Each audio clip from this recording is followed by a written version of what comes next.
Bismillahirrahmanirrahim. Alhamdulillahi rabbil alamin. Wassalatu wassalamu ala rasulillahi wa ala alihi wa sahbihi ajma'in. Amma ba'du. Buni Allohning qo'limen nig'matimen Orazaga байланысты 3-chi darsimizni alamiz. Ol taqvolik. Alloh subhanahu va taolaning eng ulug' buyruqlaridan, eng ulkan mangizli bo'lgan buyruqlaridan ol taqvolik, bir o'zine g'ana qo'rquv. Ol ibodatlardan biri.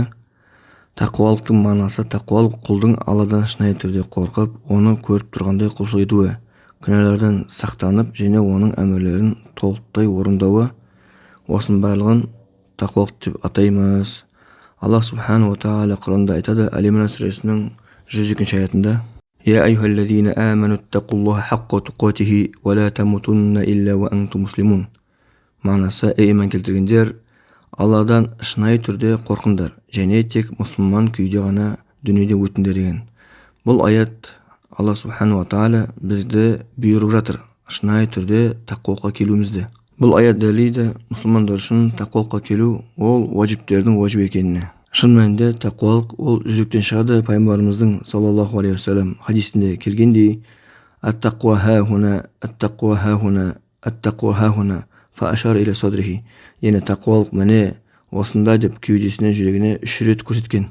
Taqvolik ол жүректе, ол адамның сыртқы келбетінде емес. Сол себептен адам taqvolikты жүрекпен көру керек, өзінің денесімен емес. Аллах субхану ва тааля Бақара сүресінің 196-аятында айтты: "Уаттақуллаха ва а'ламу анна Аллаха шадидул иқаб". Яғни мағынасы: Алладан қорқыңдар және біліңдер, расында Алла жазасы қатты. Бұл аят дәлелдейді мұсылман Алладан қорқу вajib екеніне. Басқа аятта Бақара сүресінің 197-аятында ең жақсы азық ол тақуалық. Ей иман келтіргендер, ей ақыл иелері, менен қорқыңдар деген аят. Сол сияқты Аллах субхану ва тааля Зумар сүресінің 10-аятында: "Иман келтіріңдер, Раббыларынан қорқыңдар, жақсылық жасағандар үшін бұл дүниеде үлкен жақсылық бар, Алланың жері кең" деген аят бар. Бұл аят дәлелді Аллах субхану ва тааля өзіне қорқуға бұйырып отыр. Бұл үлкен ұлы вajibтерінен. Тақуалық, Раббымыздан қорқу, бұрынғы және кейінгі үмметтерге Алланың тарапынан келген өсиет. Алла Таала Құранда айтты: "Валиллахи ма фис самавати ва фил арди, ва лақад вассайна аллазина утул китаба мин қабликум ва ийякум ан иттақуллах". Яғни мағынасы: Аллах субхану ва тааляның иелігінде аспан мен жердегілер. Аллах субхану ва тааля айтады: "Сендерден бұрын кітап берілгендерге де және де сендерге де Алладан қорқыңдар деп өсиет еттік" дейді.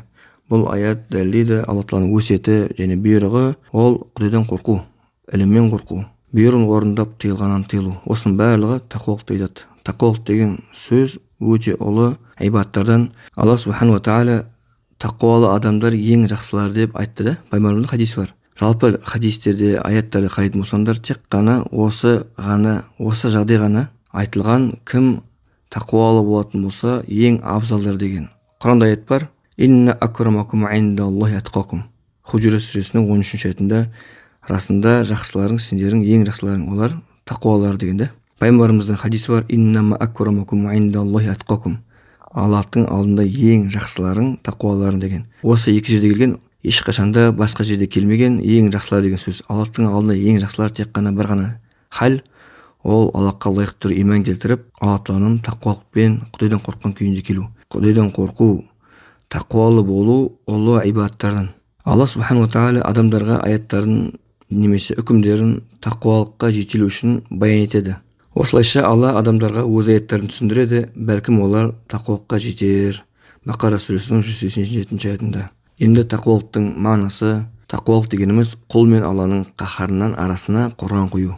Яғни Аллаға бойсыну арқылы және күнәлардан тыйылу арқылы өзін қорғайды. Табиин ғалым Талиқ ибн Хабиб айтады: тақуалық Алланың нұрымен Аллаға бойсыну, оның рақымынан үміт ету, және Алланың нұрымен күнәлардан тастау, оның азабынан қорқу деген. Тақуалық сыртқы көрініс емес, ол жүректің тазалығы. Яғни тақуалық деген сөз Алладан қорқу. Алладан қорқу ол адамның сыртқы кейпінде көре алмаймыз. Ол адамның жүрегіндегі болған ибадат. Бірақ кей кезде адамның жүрегіндегі тақуалығының себебінен сыртқы кейпінде, сыртқы көрінісінде көрінуі мүмкін. Ең бастысы төртеу. Осы төртеу болса, бұл адам тақуалы екенінің алиматтарынан. Біріншісі халал мен харамды ажырата білу. Мұсылман тақуалы адам өмірде халал мен харамды ажыратып, мән беріп, бұл халал ма, бұл харам ба деп сол нәрсені білу. Мейлі ол тағамнан болмасын, ол саудада болсын, мысалға әр халде болсын, әр қашанда халал мен харамға мән беріп жүрген адам, оның жүрегінде тақуалығы бар екенін аламаттары. Демек, оның жүрегінде тақуалық бар деп ойлаймыз. Екіншісі, оңаша кезде де күнәдан сақтанады. Яғни тақуалықтың жүрек амалы ғой негізі, бірақ сыртқы кейпінен, сыртқы көріністердің бірі, ол жеке қалған кезде, оңаша қалған кезде Алладан қорқады, күнә жасамайды. Жеке қалған кезде күнә жасамайтын адамның сипаты оның жүрегінде тақуалық бар екенін аламаттарынан. Пайғамбар саллаллаху алейхи хадис бар. Алла Тағаланың жек көретін амалды жеке қалғанда жасама деген хадис бар. Үшінші, қиыншылықта сабыр ету. Адам қиыншылыққа түскен кезде соған сабыр етіп, соған төзетін болса, бұл адамның жүрегінде тақуалық бар екенін аламаттарынан. Алла субхану ва тағала Құранда айтады: "Аллаху ма'ас-сабирин".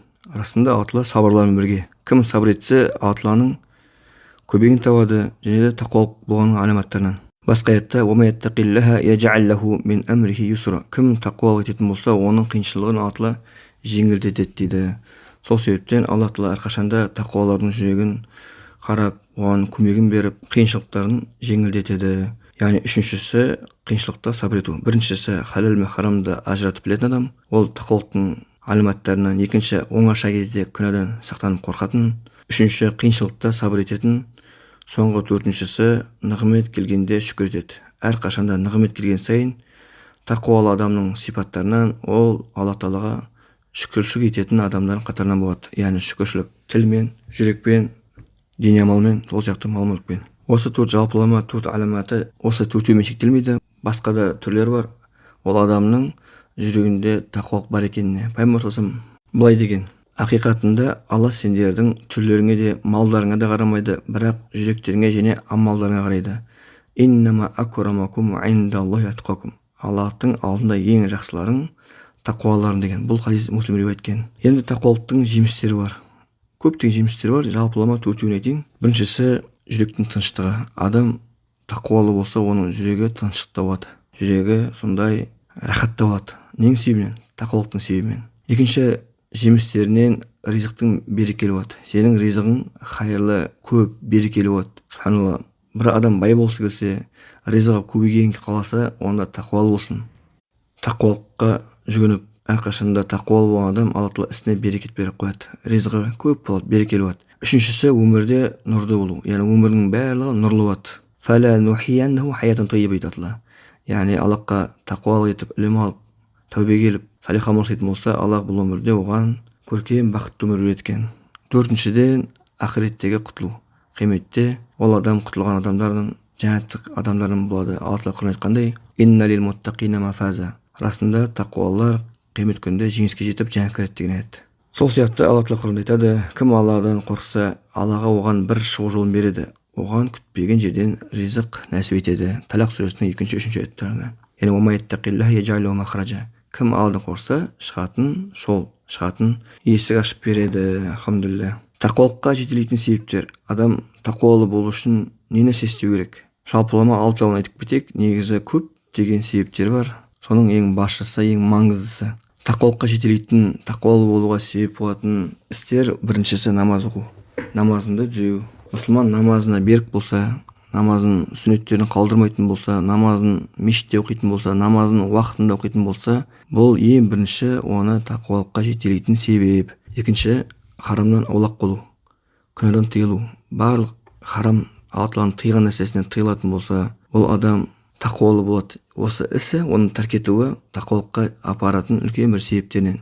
Үшіншісі, тілімізді жаман сөзден сақтау. Өзің тіліңді жинайтын болсаң, жаман сөзден, ғайбаттан, боғау сөзден, өсектен, сол сияқты ұрыс керістен деген сияқты шағудан адам міндетті түрде тақуалы болады екен. Осы үшінші себебі. Төртінші себептерінен ниетімізді Аллах үшін ықыласты ету. Әрқашанда ықыластылыққа мән беріп, ықыласты болған сайын ниетімізді түзеп тұрған адам оны тақуалыққа сүйрейді, тақуалыққа себеп болады. Бесіншісі, Құранды көп оқу. Көп Құран оқу адамның жүрегін тақуалға келеді. Адамды қандай екенін білгің келсе, оның Құранына қарайды.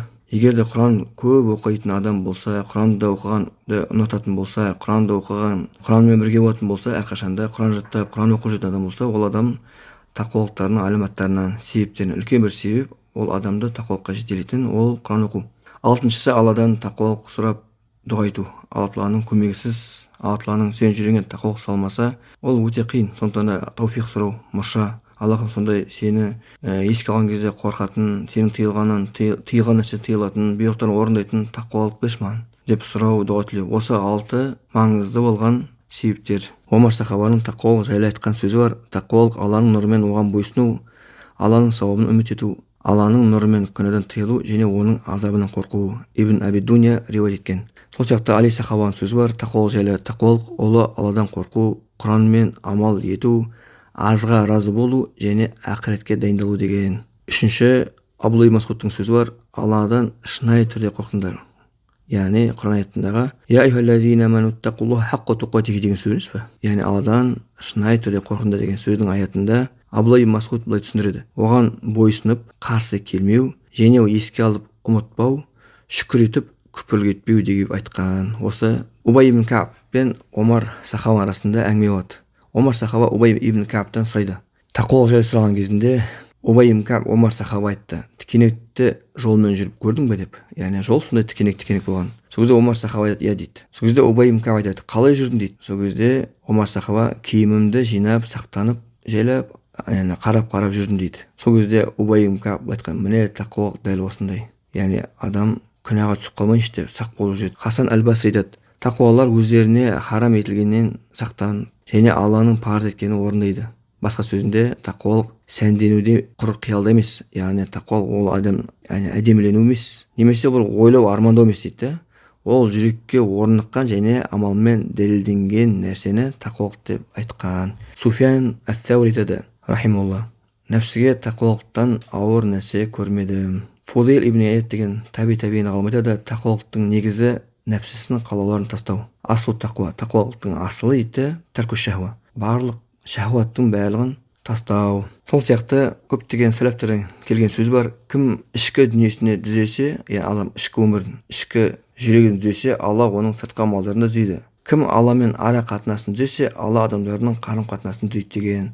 Хасан әл-Басри айтады: "Тақуалар харамнан сақтанып, парызды орындайды." Абдулла ибн Муард деген табиғин ғалым айтады: "Кейде кішкентай амал ниет арқылы ұлғаяды, ал кейде үлкен амал ниетсіздіктен, тақуа болмағасын, ықылас болмағасын кішірейді" деген. Сол сияқты тақуалықтың үлкен бір себептерінен ораза ұстау. Кім оразаны дұрыстап ұстайтын болса, Алланың бұйрығын орындаумен, тыйылғанмен, шахуатын бәрін тастаумен, ол адам міндетті түрде тақуалыққа иеленеді. Алла субхану ва тағала Бақара сүресінің 183 аятында былай деді: "Ей иман келтіргендер, сендерге ораза парыз етілді, бұрынғыларға парыз етілгендей.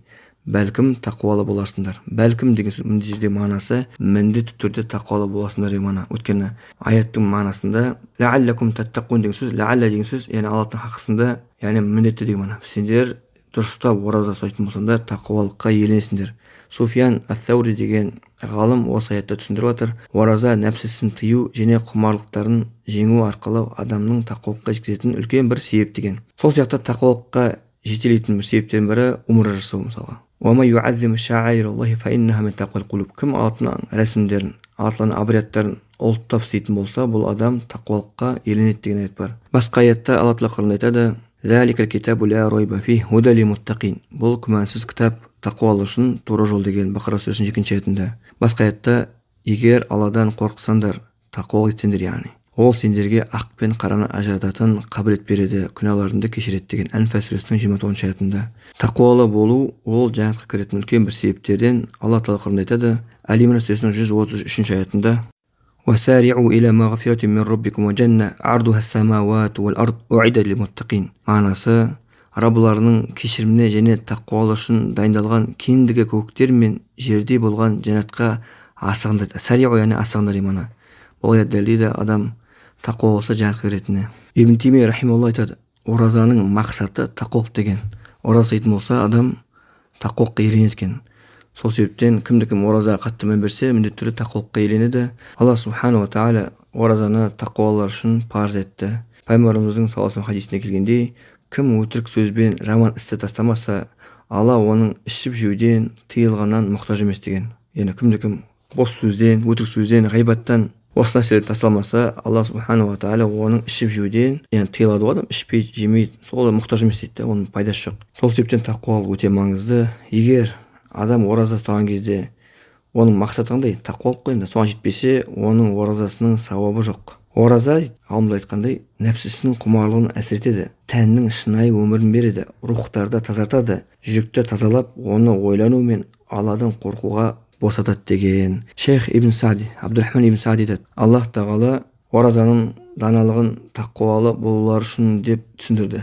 Оразаның даналығы не үшін? Біз не үшін ораза ұстаймыз? Адам ораза ұстаған кезде тақуалы болады екен. Демек, оразаның даналығы ол тақуалықта екен. Әрбір мұсылман оразаны дұрыстап ұстайтын болса, міндетті түрде тақуалыққа иеленеді. Сол сияқты басқа сөзінде Абдурахман Сади айтады, ораза ұстаған адам Алла харам еткен ішіп жеу, жыныстық қатынас сияқты нәрселерден және соларға апаратын істерден Аллаға жақындау мақсатында бас тартады. Осы арқылы ол тақуалыққа жетеді. Сондай-ақ ораза адамды Алланың бақылап тұрғанын сезінуге тәрбиелейді. Адам қаласа да Алла көріп тұрғанын білгендіктен нәпсісі қалаған нәрседен тыйылады екен. Оразаның тағы бір пайдасынан шайтанның жолдарынан тарылтады. Өйткені шайтан адам бойында қан жүргенде жүреді. Ораза оның ықпалын әлсіретіп, күнәларын азайтады. Сонымен қатар ораза ұстаушы көбіне құлшылықтарды көбейтеді, ал құлшылық тақуалыққа апаратын үлкен бір жолдарынан. Тағы бір пайдасынан бай адам аштықты сезінгенде кейде мұсылмандарға жанашырлығы анықталады, яғни жанашырлығы танылады. Бұл да тақуалықтың сипаттарының бірі.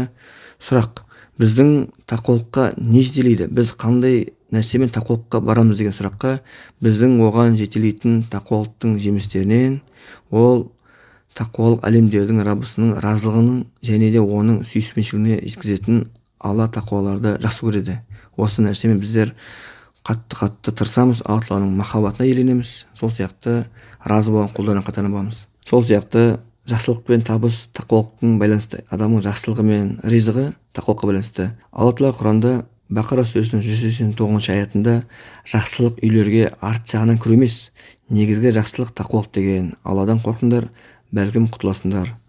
Тақуалық Алланың жәрдемімен қолдануының себебі. Адам тақуа болса, Алла Тағаланың көмегін және де әрқашанда жәрдемін табады. Бақара сүресінің 134 аятында Алла тақуалармен бірге деген. Сол сияқты тақуалық қиындықтан шығудың және де ризықтың көбеюіне себеп болады. Кім Алладан қорықса, ол оған бір шығу жолын жасап, күтпеген жерден ризық береді деген Талақ сүресінің 2-3 аяттарында. Тақуалық кешірім мен мейірімділікке жетудің үлкен бір себептерінен Алла Худжра сүресінің 3 аятында міне солар жүректерінде тақуалық берілгендер, оларға кешірім әрі үлкен сый бар деді. Басқа аятта Алланың алдында ең ардақтыларың ең тақуаларың деген Худжра сүресінің 13 аятында. Тақуалық берекелі ризықтың себебі. Оған дәлел Араф сүресінің 96 аятында егер ел тұрғындары иман келтіріп тақуалық етсе, біз оларға көк пен жердің берекелерін ашар едік деген аят бар. Басқа аятта Алла Тағала айтады, шын мәнінде Алла тақуалармен және игілік жасаушылармен бірге деді. Нахл сүресінің 128 аятында. Тақуалық кейде қиындық келген кезде жақсы нәтиже солардікі болатыны. Адам қиындық болған кезде тақуалық ететін болса, нәтижесі тақуалықтың Алла Тағаланың көмегі мен оның қолдауы. Құранда келгендей, жақсы ақырет тақуалар үшін деген. Уәл ақибату лилмуттақин. Нәтиже тақуалардан дейді. Ендігі мәселе, мүміндердің тақуалығы қабыл болуының бірнеше себептері бар. Біріншісі, бұл Алланың әмірі. Мүміндер Алланың бұйрығын орындау асығады. Алла Тағала Құранда айтқандай, ей иман келтіргендер, Алладан шынайы түрде қорқыңдар, яғни тақуалық етіңдер деген аятта. Екіншісі, тақуалықтың дүние мен ақыретте пайдасы өте зор. Адам тақуа болса, бұл өмірде де қияметте де өте үлкен пайдаға еленеді. Алла Тағала Нұр сүресінің 52 аятында кім Алладан қорқып, оның елшісіне бойсынса, міне солар жетістікке жетушілер деді. Басқа аятта Алла тақуаларды құтқарады, оларға жамандықтан тимейді, әрі оларға қайғырмайды деген бар. Үшіншіден, тақуалық адамның Алланың бақылауында екенін сезініп, сондықтан адам Алланың алдында жауап беретінін ұмытпайды. Алла Тағала Құранда айтады, Алла тақуаларды жақсы біледі.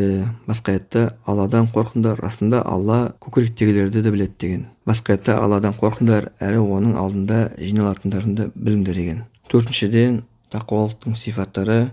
Кім тақуа болатын болса, Алла Тағаланың достарынан болады. Олар Алланың қамқорлығында болады.